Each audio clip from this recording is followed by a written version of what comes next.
Somewhere beyond the asteroid belt, there's more liquid water than exists in every ocean, every sea, every river and lake and raindrop on the entire planet Earth. Twice as much, maybe more. And not a single drop of it has ever seen the sun.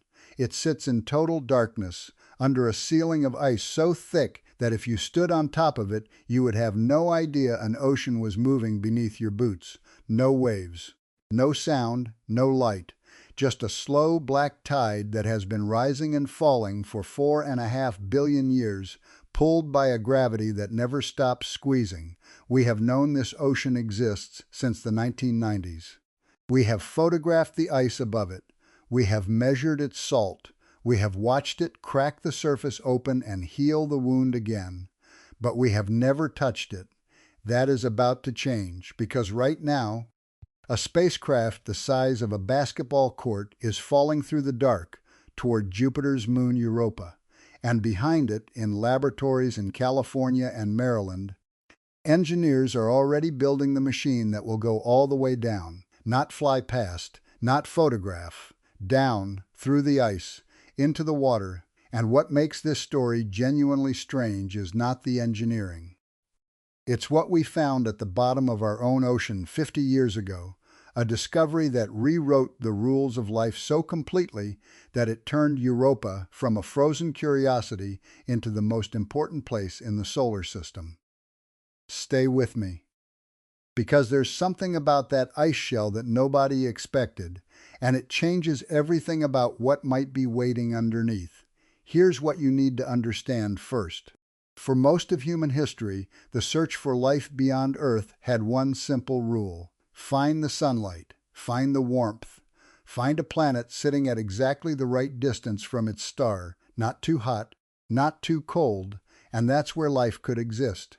Everything else was frozen wasteland. By that rule, Europa should be dead. It orbits Jupiter nearly 5 times farther from the sun than we are. Sunlight arriving there is about 25 times weaker than what hits your face on a summer afternoon. Surface temperature, around minus 160 degrees Celsius at the equator, colder at the poles. Cold enough that water ice behaves like solid rock. By every rule we had, Europa was a dead world. We were wrong. And the way we found out we were wrong is a story most people have never actually heard, because it didn't start in space at all. It started in 1979, when a spacecraft called Voyager 2 swung through the Jupiter system and sent home images that made planetary scientists stop and stare. Europa didn't look like a moon. Our moon is scarred, cratered, pockmarked by 4 billion years of impacts, every scar preserved because there's nothing there to erase them. Every airless world in the solar system looks like that. Mercury, Callisto, Ganymede. Beaten and ancient, Europa was smooth, almost perfectly, impossibly smooth, the smoothest solid surface anyone had ever seen. Scientists described it as looking like a cracked billiard ball. Across its face ran enormous reddish-brown lines thousands of kilometers long, curving and crossing and overlapping like scratches on frosted glass, but barely any craters. And that one detail is the thread that unravels everything, because craters don't disappear on their own. If a surface has almost no craters, there is only one possible explanation: something is erasing them. Something is resurfacing that moon, constantly, actively, right now. Which means Europa is not a frozen relic. Europa is alive geologically, and in a place that cold, that far from the sun, there is only one thing that can supply the energy to do it. Jupiter. Europa doesn't orbit in a perfect circle. Its path is slightly stretched, tugged out of shape by the gravity of its neighboring moons, Io and Ganymede. So as it swings closer to Jupiter and then farther away, the gas giant's colossal gravity pulls harder, then softer, then harder again. The entire moon flexes. Every 3.5 days, Europa is kneaded like dough in a fist the size of a planet. Bend a paperclip back and forth and it gets hot. Same physics scaled up to a world. That flexing generates heat deep inside Europa. Enough heat to melt the underside of the ice and keep an ocean liquid in a place where the sun is functionally useless. We had discovered a completely new way to keep water warm, not sunlight, gravity, and that idea was so radical that it needed proof, which is where the story takes its first genuinely strange turn. In 1995, NASA's Galileo spacecraft arrived at Jupiter and began a tour of the system that would last 8 years. It flew past Europa again and again, and it carried an instrument that would end the argument: a magnetometer. Jupiter has the most powerful magnetic field of any planet in the solar system. And when Galileo measured the magnetic field around Europa, it found something that should not have been there. Europa was generating its own magnetic signature, an induced field, responding to Jupiter's, flipping its orientation as the moon moved through it. There is essentially one way for a moon to do that. It needs a global layer of electrically conductive fluid inside it. Alid ice doesn't conduct, rock doesn't conduct, but salt water does. Galileo hadn't photographed the ocean. It had detected it, through the ice, from thousands of kilometers away, by watching magnetism bend, a global salty ocean wrapped around the entire moon. Europa is smaller than our own moon, and it holds more water than Earth does. But this wasn't the biggest surprise, because an ocean by itself is not enough. Water is necessary for life, but it isn't sufficient. You need water, you need the right chemistry, and above all you need energy, some source of usable power to drive the reactions that biology runs on. And on Europa, sunlight can't do it. The ice blocks everything. For a while, that seemed like the end of the road. A vast, sterile, lightless sea, beautiful but empty. Then people remembered what had happened in 1977. That year, a small submersible called Alvin descended into the Pacific near the Galapagos Islands, into a stretch of seafloor 2.5 kilometers down. Total darkness, crushing pressure. A place biologists were confident held almost nothing, because nothing grows without sunlight. Instead, the lights of the submersible fell on a crowd, chimneys of mineral rock, venting superheated water into the freezing dark, and around them, packed shoulder to shoulder, a riot of living things nobody had ever seen. Tube worms taller than a person, blood red at the tips, white crabs.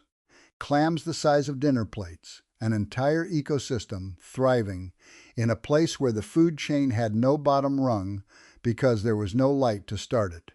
The scientists on that expedition weren't biologists. They were geologists. They hadn't brought preservatives to store specimens. They had to improvise. What they had found rewrote the definition of life. Those organisms weren't living on sunlight. They were living on chemistry, on the minerals and gases pouring out of the Earth itself. Chemosynthesis. Life powered by a planet's own internal heat. And the moment that discovery settled into the scientific community, somebody made the connection that changed the trajectory of space exploration. If life on Earth can survive with no sun, in freezing black water, clustered around vents on a rocky seafloor, then Europa doesn't need the sun either, because Europa's ocean isn't sitting on ice. Models built from Galileo's gravity measurements suggest that ocean is in direct contact with a rocky mantle below. The same tidal flexing that keeps the water liquid should also be heating that rock, which means hydrothermal vents, which means exactly the conditions that, on our planet, host some of the densest ecosystems we've ever found. Suddenly, Europa wasn't a curiosity. It was the address.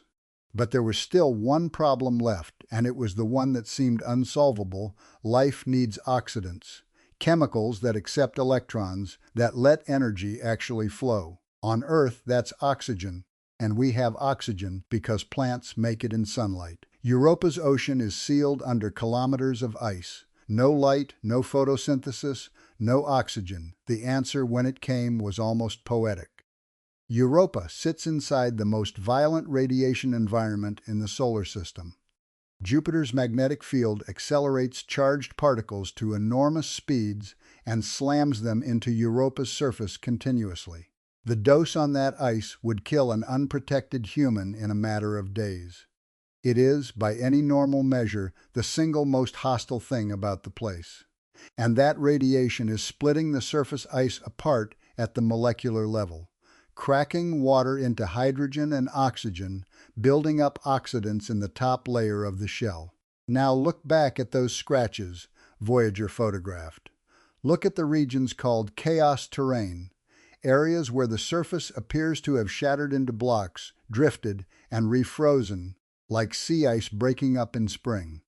If the shell is cycling, if surface material is being dragged down and ocean material pushed up, then Jupiter's radiation isn't just a hazard, it's a delivery system, feeding oxygen into an ocean that has no other way to get it. The thing trying to kill Europa might be the thing keeping it alive, which brings us to the spacecraft. On October 14, 2024, a Falcon Heavy rocket lifted off from Kennedy Space Center, carrying the largest spacecraft NASA has ever built for a planetary mission, fully fueled, around 6,000 kilograms. Solar arrays spanning more than 30 meters tip to tip, that enormous because sunlight at Jupiter is so weak the panels have to be that big to gather anything at all. Its name is Europa Clipper. Total mission cost, roughly $5.2 billion. At its heart sits a thick-walled aluminum zinc vault protecting the electronics, because without it, Jupiter's radiation would destroy the spacecraft's brain within weeks. And that radiation drove the strangest design decision of the entire mission. Clipper will not orbit Europa. It can't. Sitting in Europa's orbit means sitting inside the radiation belt permanently, and nothing survives that. So instead, the spacecraft will orbit Jupiter on a long looping path, diving in toward Europa, taking its measurements at speed, and racing back out to the safety of deep space to recover. 49 flybys, some as close as 25 kilometers above the ice. 9 instruments, including ice-penetrating radar, built to map the shell from above and find the water underneath. The mission is not designed to detect life. NASA is very clear about that. It's designed to answer the question before that one. Is this place habitable right now? It flew past Mars in early 2025 for a gravity assist. It comes back past Earth in December 2026 for another. And on April 11, 2030, after traveling roughly 2.9 billion kilometers, it arrives at Jupiter. That's the mission everyone knows about.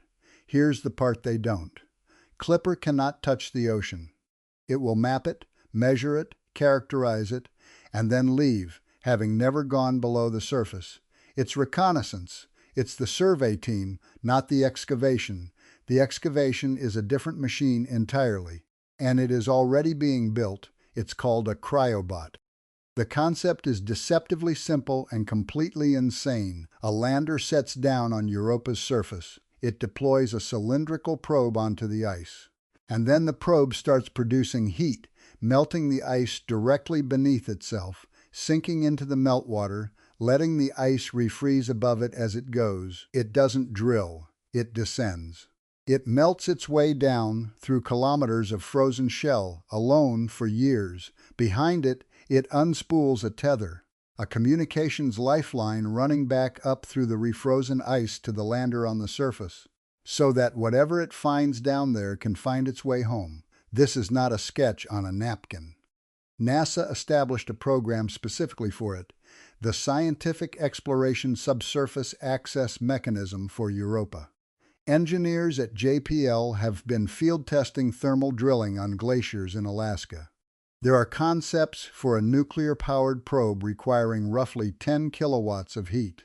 There are designs for swarms of tiny wedge-shaped swimming robots, dozens of them, small enough to fit inside the cryobot and be released into the water when it finally breaks through, so that if the probe surfaces in the wrong part of the ocean, the swarm can spread out and search anyway.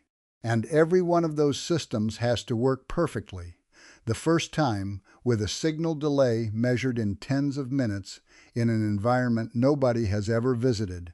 There is one more problem. And it's the one that keeps mission planners awake. We cannot contaminate it. If a single colony of Earth bacteria survives the journey, survives the radiation, and reaches liquid water on Europa, we may have permanently destroyed our ability to answer the question we went there to ask. A machine that melts through ice is, by definition, a machine that carries whatever's on it into the water, sterilizing it completely while it houses a nuclear heat source and sensitive instruments is one of the hardest engineering problems in the entire concept. That's why Clipper itself will never land. When its mission ends, the plan is to send it into Ganymede, a controlled crash, on a moon that matters less, to make absolutely certain it never falls on Europa. We are being careful with this one, because we only get to open it once. So think about what actually happens if this works. Sometime in the 2030s or 2040s, a probe built by human beings finishes its long descent. The ice gives way beneath it, and for the first time a machine from Earth hangs suspended in an alien ocean. Its lights come on, and light falls on water that has never been lit since the day it formed. And then it looks, if it finds nothing, just salt and minerals and cold, dark water, that is still one of the most important results in the history of science, because it would tell us that having water and heat and chemistry is not enough, that life is rarer than we hoped, that what happened on Earth may have been extraordinarily, terrifyingly lucky, but if it finds something, anything, a single cell drifting past the lens, doing the ordinary work of being alive, then everything we thought we knew about our place in the universe collapses in an instant, because life would have started twice in one solar system on two worlds that could not be more different. And if it happened twice here, in this one small neighborhood around one ordinary star, then it is happening everywhere, in the ocean under Enceladus, under the ice of Ganymede and Callisto, around 10 billion other stars in this galaxy alone in dark seas we will never see. The universe stops being empty, and here is the thing I keep coming back to. That ocean has been there the whole time, through the extinction of the dinosaurs, through the first fish that crawled onto land, through every war, every empire, every person who ever lived and looked up at the night sky and wondered if we were alone. It was always there. Tides rising and falling in absolute darkness, 400 million miles away, waiting. We are the first generation with the tools to go and look, not to speculate, not to theorize, to actually go down there, break the surface, and see. The answer to the oldest question humanity has ever asked may be sitting in cold black water under 20 kilometers of ice, and we're finally on our way to it.